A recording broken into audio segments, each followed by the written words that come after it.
پیغام ہمیں نہیں دے سکتے ہیں، یا ایک امام کچھ کہے دوسرا امام کہے کچھ کہے، یہ نہیں ہو سکتا ہے۔ تو اس کا مطلب جب متضاد باتیں نہیں ہو سکتے ہیں، دونوں طرح کی حدیثیں ہیں، ایک میں تعریف ہے ایک میں مذمت ہے۔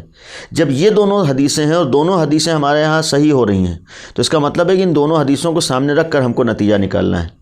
نتیجہ کیا ہوگا اگر دونوں حدیثوں کو سامنے رکھیں؟ دنیا بہت بری ہے، لیکن اس وقت بہت بری ہے کہ جب دنیا کو خالی ہم دنیا کے لیے چاہ رہے ہیں۔ بہت خوب۔ دنیا بہت بری ہے، اس وقت بری ہے کہ جب اس دنیا کی وجہ سے ہم آخرت کو برباد کر رہے ہوں۔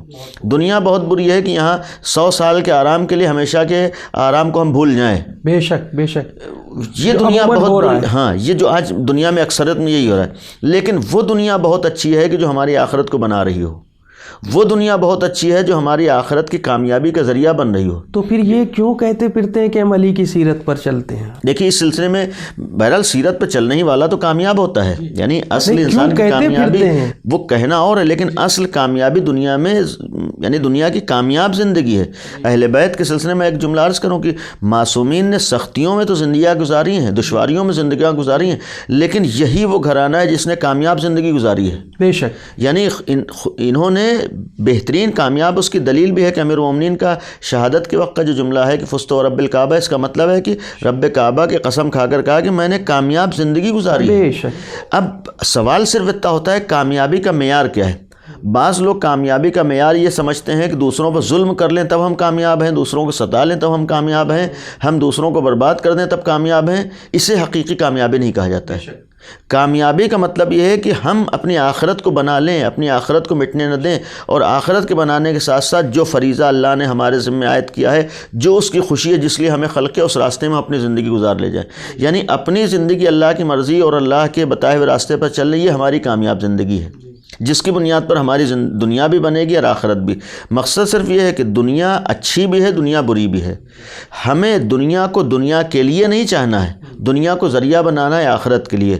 جیسا کہ ابھی آپ نے ایک حدیث کی جانب اشارہ کیا، پیغمبر اکرم صلی اللہ علیہ وآلہ وسلم کی ایک حدیث منسوب ہے پیغمبر سے، اور یہ بہت مشہور جملہ ہے کہ دنیا مزرعۃ الآخرہ، کہ دنیا آخرت کی کھیتی ہے۔ اسی سے سمجھ میں آ رہا ہے کہ دنیا کیا چیز ہے، اسی سے سمجھ میں آ رہا ہے کہ دنیا کی حقیقت کیا ہے۔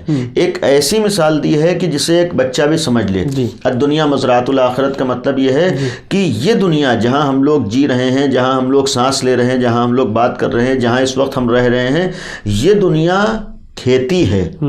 کہاں کے لیے؟ اس کے بعد کی دنیا کے، مرنے بعد کی دنیا کے لیے، آخرت کے لیے کھیتی ہے۔ اس کا مطلب کیا ہوتا ہے؟ اس کا صاف صاف مطلب یہ ہے کہ جب انسان کھیت میں کوئی چیز بوتا ہے تو بونے کے بعد پھل اسی چیز کا پاتا ہے جو اس نے بویا ہے۔ بے شک، یعنی جو اس کے اندر بیج ڈالے گا اسی کا پھل اسے ملے گا۔ گیہوں کا دانہ ڈالے گا گیہوں ملے گا، جو کا دانہ ڈالے گا جو ملے گا، کسی پھل کے بیج ڈالے گا تو وہ پھل اسے ملیں گے۔ یعنی انسان حاصل وہی کرتا ہے جو چیز بوتا ہے، جو چیز زمین میں ڈالتا ہے وہی اسے ملتی ہے۔ اب یہ جو کہا گیا ہے کہ دنیا مزرعۃ الآخرہ، اس کا مطلب ہے کہ دنیا میں جو ہم کریں گے اس کا پھل ہمیں وہاں کاٹنا ہے۔ بے شک بے شک۔ اب اگر ہم نے دنیا میں غلط کام کیے ہیں تو پھر وہاں اس کا پھل اچھا نہیں ملے گا، وہاں اس کا سکون نہیں ملے گا۔ لیکن دنیا میں ہم نے اچھے کام کیے ہیں تو ان اچھے کام کا نتیجہ ہمارے سامنے وہاں اچھا آئے گا۔ یعنی ہم یہ بھی کر سکتے ہیں کہ اپنی دنیا کو بھی بنائیں، دنیا میں بھی اچھی زندگی گزاروں اور آخرت میں بھی ہماری اچھی زندگی گزرے۔ لیکن یہاں پر ایک پہلو میں عرض کروں کہ بعض لوگوں کو غلط فہمی ہوتی ہے کہ اپنی آخرت کو بنانے کے لیے یا آخرت کے لیے یہ سمجھتے ہیں کہ بالکل دنیا سے کنارہ کشی اختیار کر لیجیے۔ یہ مذہب اسلام کے خلاف ہے۔ یعنی مذہب اسلام اس بات کی رہبانیت کی اجازت نہیں دیتا ہے۔ یعنی مذہب اسلام یہ نہیں کہتا ہے بالکل ہم جنگل میں چلے جائیں اور بالکل دنیا سے کٹ جائیں اور ہمارے اوپر کسی کی ذمہ داریاں نہ۔ اسلام تو یہ کہتا ہے کہ اسی دنیا میں رہنے کے بعد تم کو اپنے کو کامیاب بنانا ہے، اسی سماج و معاشرے میں رہ کر تمہیں اپنے کو محفوظ رکھنا ہے۔ عقل جیسی نعمت کا استعمال کرنے کا مطلب ہی یہ ہے کہ تمہیں اپنے بیوی بچوں کے حقوق کو بھی دیکھنا ہے، اپنے رشتہ داروں کے حقوق کو بھی دیکھنا ہے، محلے والوں کو بھی حقوق کو دیکھنا ہے، اپنے ذمہ داریوں اور فرائض کو بھی دیکھنا ہے۔ اس کے ساتھ ساتھ تمہیں پروردگار کی جانب سے عائد کیے ہوئے فرائض و ذمہ داریوں کو بھی دیکھنا ہے۔ یہ مطلب نہیں ہے کہ ہم یہ اپنے ذہن میں بٹھا لیں کہ اللہ کے ماننے والے ہونے کا مطلب ہے کہ بالکل ہی ہم دنیا سے کنارہ کش ہو جائیں۔ نہیں، اسلام تو اس کا سخت مخالف ہے۔ اسلام روحانیت کا سخت مخالف ہے۔ اسلام ہرگز نہیں کہتا ہے کہ ہم کونے میں بیٹھ جائیں صرف اللہ اللہ کہتے، اسے اللہ اللہ کہتے ہی نہیں ہے۔ اسے دنیا کے بعد آخرت بنانا نہیں کہتے ہیں۔ آخرت بنانے کا مطلب یہ ہوتا ہے کہ جو دنیا میں بھی ہمارے فرائض ہیں ان فرائض کو ہم ادا کر لے جائیں، جو ہمارے اوپر ذمہ داریاں عائد کی گئی ہیں ان ذمہ داریوں کو ہم بخوبی نبھا لے جائیں، اور ان ذمہ داریوں میں ہماری سامنے سامنے ایسے راستے ہیں کہ ہم اپنی دنیاوی زندگی کو بھی اچھی زندگی بنا سکتے ہیں. یعنی جہاں تک میں لانا چاہتا، بعض لوگوں کو غلط فہمی ہوتی ہے کہ دنیا میں ہمیں اچھی زندگی گزارنے کا حق نہیں ہے. اسلامی ہرگز ایسا نہیں ہے. اسلام یہ نہیں کہتا ہے کہ تمہیں دنیا میں مثال کے طور پر غربت والی زندگی گزارو. اسلام ہرگز نہیں کہتا ہے کہ دنیا میں تم بات میں لوگ آج کل یہ بھی تو کہنے لگتے ہیں، جبکہ وہ بات کہاں کی ہو رہی کہ وہ قرآن کی آیت ہے کہ لکم دینکم ولی دین، تم اپنے دین پہ رہو، اپنے دین پہ. وہ ایک غلط فہمی ہے. یعنی ایسا نہیں کہ ہر چیز میں نہیں کہہ سکتے، لیکن کرنے کی بھی بات آئے تو ہاں، یعنی اچھی بات تو ہمیں پہنچانا ہے، لیکن ہمارا اسلام یہ کہتا ہے کہ ہم کو اس دنیا میں بھی ایک اچھی زندگی گزارنا ہے. اچھی زندگی سے مراد یہ ہے کہ ہمیں ایسا نہیں ہے کہ صرف فقر والی زندگی ہو اور غربت والی زندگی ہو، بالکل پچھڑے پن والی زندگی ہو. ہمارا اسلام کہتا ہے کہ دنیا میں تمہیں ایک معیاری زندگی گزارنا ہے، ایک خوشحال زندگی گزارنا ہے، ایک عزت والی زندگی گزارنا ہے. یعنی ایسی زندگی گزارنا ہے کہ جس کی وجہ سے تمہاری عزت میں اضافہ ہو رہا ہو. کوئی ایسا کام تمہیں نہیں کرنا ہے. تضاد کی جہاں پہ بات آتی ہے کہ دنیا اور آخرت میں کیا خاص کر انسانوں کے تضاد پایا جاتا ہے، اس کے سلسلے سے بتائیں. دنیا اور آخرت میں تضاد دیکھیے نہیں ہے. تضاد کس معنی میں؟ اولاً ہم یہاں رہ رہے ہیں، ابھی ایک جو حدیث کے ضمن میں عرض کیا کہ دنیا تو آخرت کی کھیتی ہے، تو تضاد نہیں ہے. یعنی یہاں سے اور وہاں سے آپس میں رابطہ موجود ہے، رابطہ موجود ہے، ہاں کنیکشن ہے. مقصد یہ ہے کہ ہمارا یہاں کا عمل وہاں پر اثر انداز ہوگا، یا دوسرے الفاظ میں ہم یہ کہیں کہ یہاں جو ہم کر رہے ہیں وہاں دوسرے شکل میں ہمارے سامنے آئے گا. اس کی کیا صورت ہے؟ اس کی صورت یہاں مثال کے طور پر اگر ہم نے اچھے کام کیے ہیں تو وہاں ہمارے سکون والا ایک منظر سامنے آئے گا، یا ہمارے لیے آسانیاں ہوں گی، ہمارے لیے آرام ہوگا. لیکن اگر ہم یہاں غلط کر رہے ہیں، ہم یہاں ظلم کر رہے ہیں، ہم یہاں دوسروں کو ستا رہے ہیں، ہم یہاں برے راستے پر چل رہے ہیں، تو ان برائیوں کی شکل ہمارے سامنے وہاں دشواریوں اور پریشانیوں اور مشقتوں کے صورت میں سامنے آئے گی. یعنی یہ اس عنوان سے رابطہ ہے. لیکن اس کے جو بات تھی، اس کا مفہوم ہرگز یہ نہیں ہے کہ یہاں پر ہم بالکل ہی ایک پریشانی والی زندگی گزارے. یہ غلط فہمی ہوتی ہے. پریشانی والی زندگی ہمیں نہیں گزارنا ہے، ہمیں اچھی زندگی گزارنا ہے، معیاری زندگی گزارنا ہے، ایک کمال والی زندگی گزارنا ہے، ایک کامیاب زندگی گزارنا ہے، لیکن ایسی اچھی زندگی گزارنا ہے جس کی وجہ سے ہماری آخرت بھی اچھی رہے. بے شک. یعنی ایسے جیسے اہل بیت کی زندگی میں ہم دیکھیں، مثلا انہوں نے امتحانات تو دیے ہیں، سختیاں تو گزاری ہیں، بہت سے زحمتوں اور مشقتوں سے گزرے، لیکن ایسا نہیں ہے کہ انہوں نے دنیا میں بالکل دنیا سے کنارہ کشی اختیار کر لی ہو، یا کوئی ایسے کام کیا ہو جس کی بنیاد پر دوسروں کے سامنے جو ہے ذلت و رسوائی کا سامنا کرنا انہیں پڑا ہو، یا دوسروں کے سامنے سر جھکانا پڑا ہو، یا دوسروں کا محتاج ہونا پڑا ہو. نہیں، اسے نہیں کہتے. انہوں نے خود ایک فاقوں کے ساتھ بھی، فاقوں کی نوبت بھی کس لیے آئی؟ ایسا نہیں کہ انہوں نے کوئی ایسے کام کیا تھے جس کی وجہ سے فاقوں نوبت ہے. دوسروں کی اتنی مدد کی، دوسروں کو اتنا سہارا دیا، لیکن اس کے بعد بھی ان لوگوں کی زندگی ایک اچھی اور کامیاب زندگی تھی. ہمیں یہاں دنیا میں بھی کامیاب زندگی گزارنا تاکہ آخرت بھی ہماری کامیاب رہے، ایسی کامیاب زندگی. اچھا، دنیا میں جو لوگ رہ رہے ہیں وہ ایک خوش فہمی کا شکار ہو جاتے ہیں کہ بس دنیا میں ہی ہے سب کچھ، باقی آخرت میں کچھ نہیں ہے. اگر ہم یوں غور کریں کہ یعنی دنیا کی تو زندگی ختم ہو جانا ہے، اب آخرت کی زندگی جو باقی رہنا ہے، اب اسی میں رہیں، اسی خوش فہمی میں رہیں، تو اس کا یقین جو ہے خاص کر وہ ہمیں کیا، مطلب یوں کہا جائے کہ دیکھیے اس کا اثر، یعنی آپ یہ کہنا چاہ رہے ہیں کہ بھائی اگر ہمیں اس بات کا احساس رہے کہ یہ دنیا ختم ہو جانے والی ہے، دنیا فانی ہے، ہمیشہ آخرت کی زندگی، تو اس احساس کا اثر انسان کے اعمال پہ پڑتا ہے.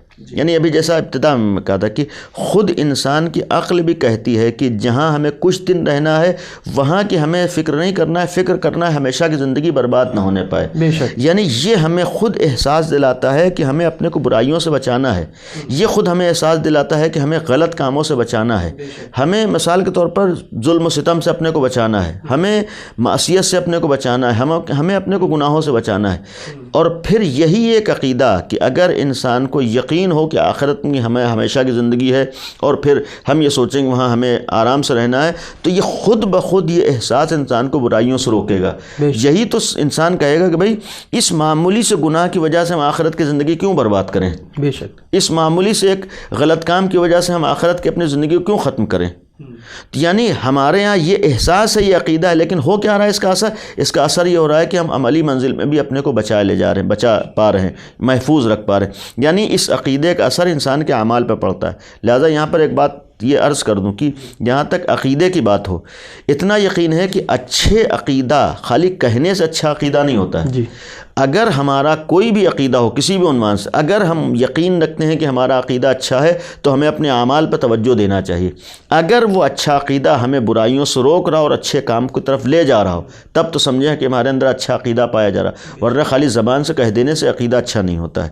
اگر اہل بیت جیسے افراد کے در پر ہم آ کر یہ کہہ رہے ہیں کہ ہم بہترین دین کے سے وابستہ ہیں، بہترین مذہب سے وابستہ ہیں، اسلامی تعلیمات ہمارے پاس ہیں مسلمان، تو ہمیں اپنے عمل سے ثابت کرنا پڑے، اس لیے کہ چونکہ جب عقیدہ ہوتا ہے وہ عمل کی شکل میں سامنے آتا ہے۔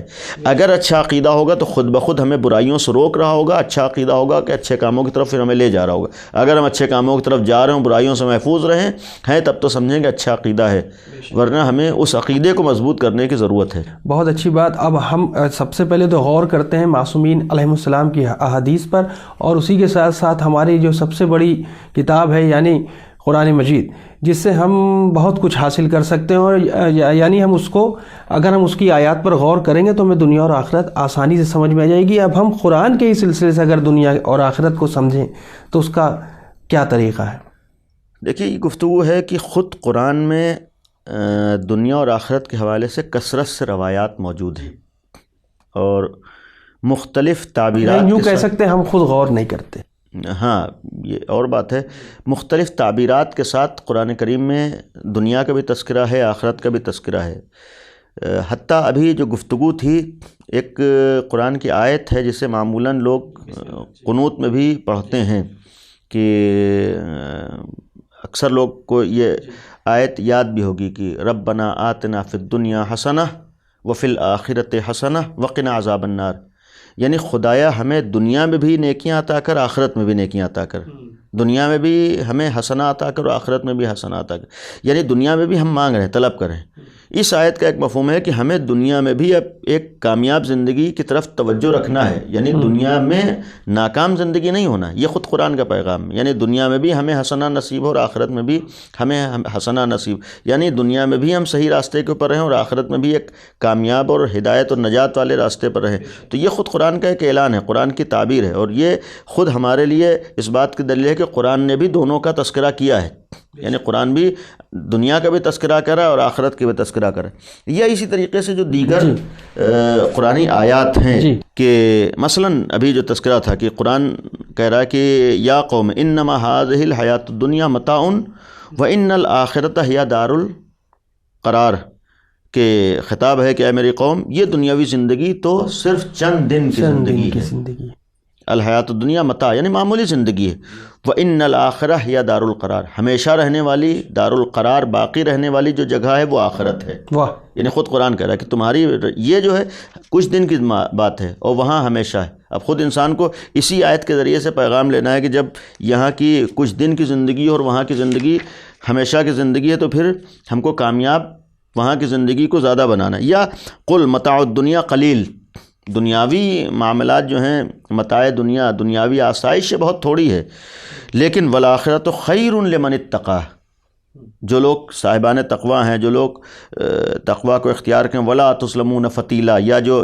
لوگ تم پر جن پر ظلم نہیں کیا گیا ہے، جن کا تذکرہ ہے، ان لوگوں کے لیے ہے کہ والآخرۃ خیر، آخرت بہتر ہے، یعنی آخرت اچھی چیز ہے۔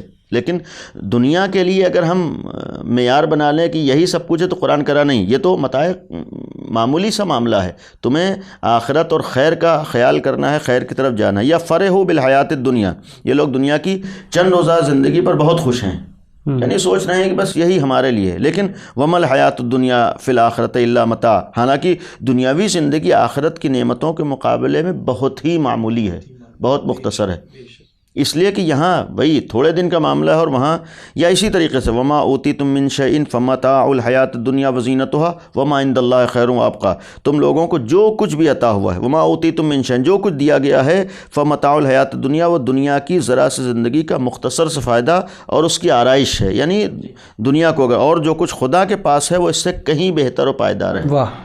یعنی وہاں کے لیے جو تمہارے پاس ہے وہ محفوظ ہے۔ اور تو کیا تم اتنا بھی نہیں سمجھتے؟ خود قرآن کہہ رہا ہے کہ افلا تعقلون، کیا غور نہیں کرتے؟ یعنی اس کا مطلب تمہیں غور بھی کرنا ہے، غور ہی تو نہیں کرتے، ایک انسان کو توجہ دینا ہے۔ یا اگر آیات کی بات کریں، اس طرح کی کثرت سے آیات بھی ہمارے سامنے موجود ہیں۔ مثلاً آخری میں ایک آیت اور آپ کے سامنے کی، قرآن کہہ رہا ہے تبتغون، عرض الحیات الدنیا فعند اللہ مغانم و کثیرہ، یہ سورہ مبارک نساء کی آیت نمبر 94 کہ تم صرف دنیاوی ساز و سامان کی تمنا رکھتے ہو، یعنی تمہیں خیال خالی یہ ہے کہ یہاں سب کچھ ہو جائے، جبکہ خدا کے ہاں بہت سی غنیمتیں ہیں۔ واہ، اس کا مطلب ہے کہ تمہیں وہاں کی بھی فکر کرنا ہے کہ وہاں کیا بھیج رہے ہو، وہاں کے لیے کیا جمع کر رہے ہو، وہاں کے لیے کیا اکٹھا کر رہے ہو۔ بہت اچھی بات آپ نے کہی مولانا، بہت اچھی بات، اور بہت ہی وضاحت کے ساتھ آپ نے جو قرآن مجید کی آیات کے ساتھ وہ گہری باتیں جو ہمارے ناظرین تک پہنچائیں، در حقیقت ان پر غور بھی کرنا چاہیے، اور ہم سب کو بھی اسی طریقے سے قرآن مجید پر غور و فکر کرنا چاہیے۔ قرآن مجید میں سب موجود ہے، اور ہمیں اپنی آخرت کو مین سنوارنا ہے، اور یہ دنیا چند روزہ ہے، کیونکہ ایک نہ ایک دن ہم سب کو پلٹ کر وہیں جانا ہے۔ انا للہ و انا الیہ راجعون۔ فی الحال میں اپنے اس ایپیسوڈ کو، یہ ہمارا دوسرا ایپیسوڈ ہے آغا، یہیں پہ ختم کرنا چاہوں گا، وائنڈ اپ کرنا چاہوں گا، ٹائم کی کمی ہے اور دوسرے پروگرامز لگیں۔ فی الحال اگلے ایپیسوڈ میں پھر حاضر ہوتا ہوں کچھ اور سوالوں کے ساتھ، تب تک کے لیے اجازت دیں، دعاؤں میں یاد رکھیں، خدا حافظ۔